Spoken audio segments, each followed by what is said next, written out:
I missed a scholarship by one question, not 10, not luck, just one stupid mistake.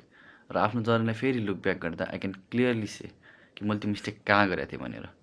र आजको video मैले motivation नदिएर मेरो fresh इयरको जर्नीलाई breakdown गर्छु, जसले गर्दा you don't repeat the same mistake thinking you are being smart.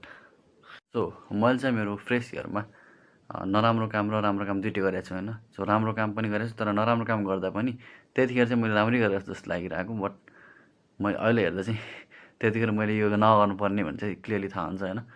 अनि आजको भिडियोमा चाहिँ मैले मेरो जर्नी भन्दाखेरि बस भन्ने मात्र होइन कि योबाट चाहिँ यस्तो गर्दा चाहिँ बेटर हुन्थ्यो अझै। सो तिमीहरूले यदि फ्रेस इयरमै छौ भने चाहिँ यो गर, मैले यो गल्ती गरेको थिएँ तिमीले यो नगर होइन, यिनी कुराहरू सबै भन्नेवाला छु। सो राम्रो नराम्रो दुइटै भन्नेवाला छु। सो अगाडि बढौँ।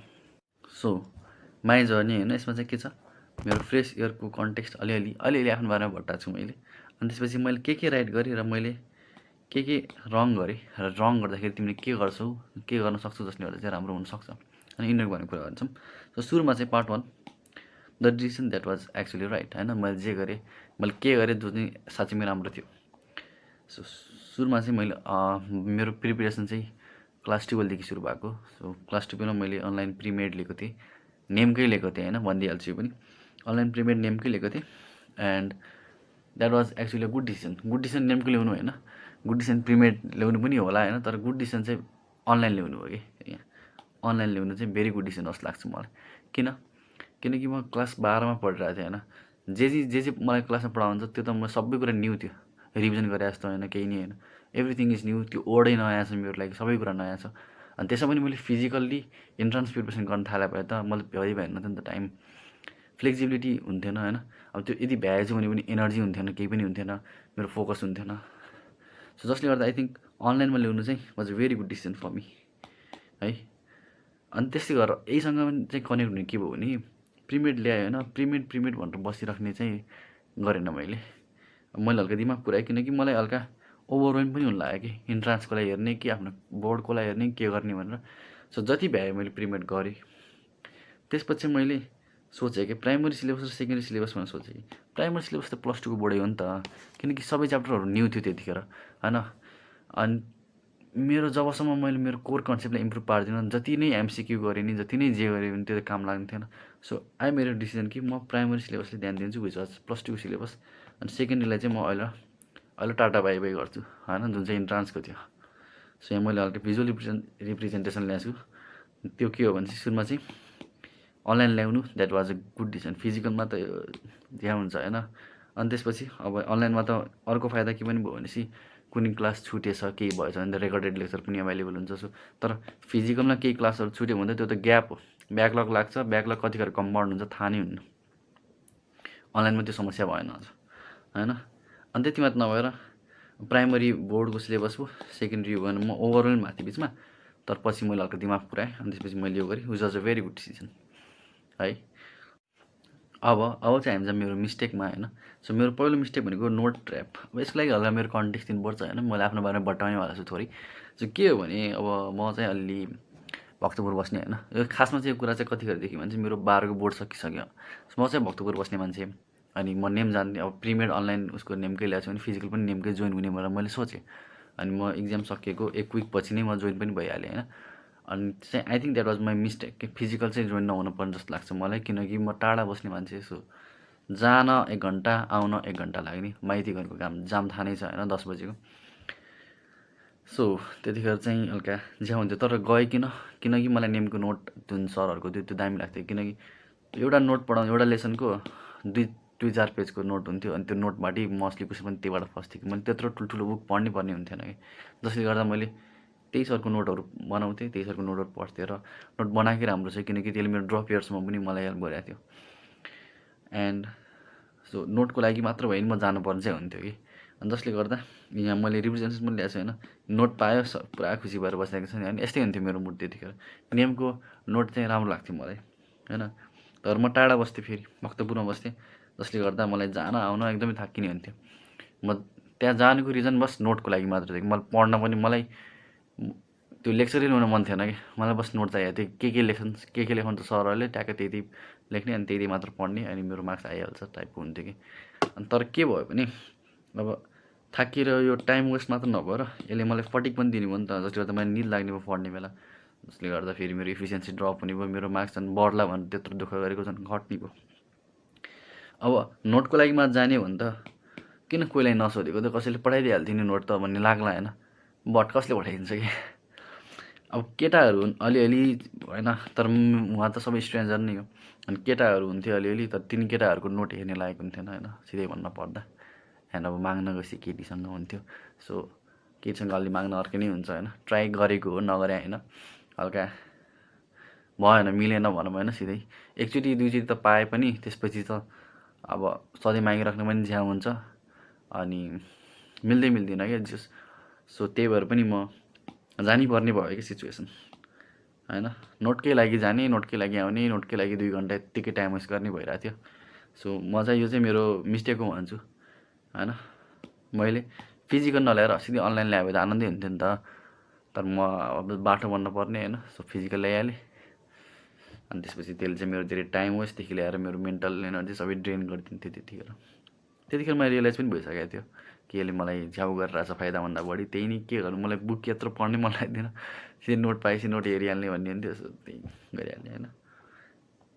र त्यस्तै गरेर अर्को मिस्टेक के पनि भयो भने ओभर कन्फिडेन्स भयो कि। अब ओभर कन्फिडेन्स कसरी भयो, +2को बोर्ड सक्यो होइन, +2को बोर्ड सक्यो, त्यसपछिको फर्स्ट विक जुन मैले टेस्ट दिएँ नि, त्यसमा मेरो मार्क्स आयो 120, एक्ज्याक्टली नै 120 आएको।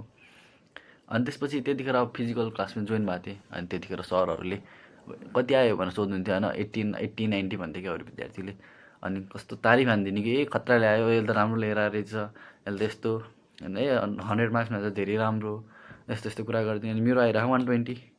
अब म ओभर कन्फिडेन्ट हुन थालेँ कि मैले राम्रो गरिरहेको छु भनेर होइन। अनि त्यतिखेर अरू के पनि थियो भने अब जेठ भयो नि त होइन, इक्जाम सकिएको, अनि त्यतिखेर त्यो सिचुएसन भइरहेको। अनि पहिलेको यसो रिसेन्ट ट्रेन्ड हेर्दा कार्तिक मङ्सिरमा इक्जाम हुने, अनि जेठमै मैले 120 लिइरहेको छु, अझै मसँग त 4-5 महिना बाँकी छ, 160 त आइहाल्छ नि टाइपको हुन लाग्यो कि। त्यसपछि टाइम बाँकी छ भन्ने कुराले पनि, सरहरूको कुरा सुनेर पनि सबै कुराहरूले त्यस्तो थिङ्किङ हुन थाल्यो, जसले गर्दा म ओभर कन्फिडेन्ट हुन थालेँ होइन। यहाँदेखि चाहिँ 120 आइरह मक्क परेर होइन, अनि त्यसपछि हल्का लेजी हुन थाल्यो कि। त्यसपछि पहिलो मन्थ चाहिँ म लेजी नै भयो भने चाहिँ अझै गर्न सक्थेँ मैले, तर मलाई लागिरहेको थियो कि मैले पहिले राम्रो गरिरहेको छु, धेरै पेल्न पर्दैन, सुस्त भइहाल्छ नि, टाइम छँदैछ त भन्ने थिङ्किङ चाहिँ आएको थियो, जसले गर्दा मैले राम्रोसँग पढेन पनि होइन, लेजी भएको भयो यो। अनि त्यसपछि तर के भयो भने सरप्राइज अट्याक आयो क्या। भदौकै फर्स्ट विकमा इक्जाम हुने भनेर आयो होइन, अनि भदौकै फर्स्ट विकमा इक्जाम हुने भनेर आएपछि त अब पहिला 4-5 महिना बाँकी छ भन्ने मान्छे त 2 महिना मात्र बाँकी छ होइन, अनि 2 महिना मात्र बाँकी छ, त्यही माथि पनि मैले 1 महिना त वेस्ट पारिसकेँ। 3 महिना थियो इक्जाम पछि, त्यसमा 1 महिना त मैले वेस्ट पारिसकेँ, अब मसँग 2 महिना बाँकी छ। अब त्यहाँ सरप्राइज अट्याक आयो कि मलाई। अनि त्यसपछि अब यही नै रिप्रेजेन्टेसन भयो होइन, इक्जाम आउनु लाग्यो भनेर। So this was my mistake कि म ओभर कन्फिडेन्ट नभएर त्यो 1 मन्थ लस नगरेको भए के थाहा मेरो एउटा क्वेसन त नमिल्यो, के थाहा निस्किहाल्थ्यो कि सुरुमै होइन। त्यो भन्ने चाहिँ आजभोलि चाहिँ थिङ्किङ आउँछ। पार्ट 3 प्यानिक मोड हो। अब लास्ट 2 मन्थ त अब अभियसली प्यानिक मोड हुने भइहाल्यो होइन। अब मलाई के थिङ्किङ आयो त, मलाई के थिङ्किङ आउनु थाल्यो भने अब टाइम पनि छैन होइन, नेमको नोट राम्रो पनि हुन्छ, मसँग टाइम पनि छैन, सो म नै नोट पकड्छु, अनि त्यसपछि एमसिक्यू प्र्याक्टिस गर्छु, अनि यतिले त मेरो भइहाल्यो नि टाइपको थिङ्किङ आउनु थाल्यो। तर मसँग अरू चोइस पनि त थिएन नि होइन। तर आजभोलि यसो सोच्दा यो नोटको चक्करमा मैले धेरै टाइम लस गरेँ कि। फेरि अब पहिल्यै भनिसकेँ मैले, टाढा बस्ने मान्छे जान 1 घन्टा आउन 1 घन्टा, अनि त्यही माथि अब नोट पाउने नपाउने टुङ्गो छैन होइन, नोट नपाउने भएपछि त आफै जानुपर्ने भयो, अनि आफै गएर जाने आउने त्यत्रो टाइम वेस्ट, अनि त्यसपछि आएपछि थाकिने अर्को छुट्टै। सो नोटको लागि म टाइम सेभ गर्ने भनेको, टाइम सेभ गर्नलाई म नोट चाहिएको, यही नोटकै लागि मैले टाइम लस गर्नुपर्ने भइरहेको थियो कि त्यतिखेर चाहिँ रियलाइज भइरहेको थिएन। त्यतिखेर त मैले नोट पढेर ठिक गरिरहेको छु, खतरा गरिरहेको छु, बुक पढेपछि मैले भ्याउँदै मान्न थियो मन लाग्ने, नोट पढ्ने एमसिक्यू गर्ने होइन, यही नै हुन्थ्यो त्यतिखेर, जसले गर्दा मेरो डेप्थ भएन होइन। 12 पछि जुन एक्स्ट्रा डेप्थ चाहिन्छ, अन्त टाइम पनि अब भएन, त्यतिखेर त भएन नै भन्छु म होइन, 2 महिनामा। अनि त्यसपछि सो अब यसपछि चाहिँ अब एक्जाम सक्यो, एक्जाम सकेपछि रिजल्ट आयो। रिजल्टमा मार्क्स चाहिँ के भयो भने स्कलरसिपको कट अफ 138.5 र मेरो मार्क्स आयो 137.25। 1.25को डिफ्रेन्स थियो र यो 1.25को डिफ्रेन्स भनेको मैले एउटा जुन मिस्टेक गरेको क्वेसन थियो, यदि मैले त्यो राइट गरेको भए 1.25 पाउँथेँ मैले, विच विल बी 138.5 हुन्थ्यो मेरो मार्क्स होइन। अनि बस एउटा मिस्टेकले गर्दा चाहिँ स्कलरसिप पाएन भन्न मिल्यो अब होइन। त्यही नै देखाउनु खोजेँ मैले। र अब रिजल्ट पछि हुने भनेको घरमा कुरा नै हो। सो कुरा चाहिँ के भयो भने बाबा चाहिँ के भन्नुभयो भने अब यो मार्क्सले चाहिँ पैसामा आइओएम पाइहाल्छ र पैसामा म्यानेज गर्न पनि सकिन्थ्यो विदाउट टेकिङ एनी लोन्स है। अनि म्यानेज चाहिँ गर्न सकिन्थ्यो। सो आइओएम पाछस्, आइओएम पढ के ड्रप ल्याउने होइन टाइपको कुरा।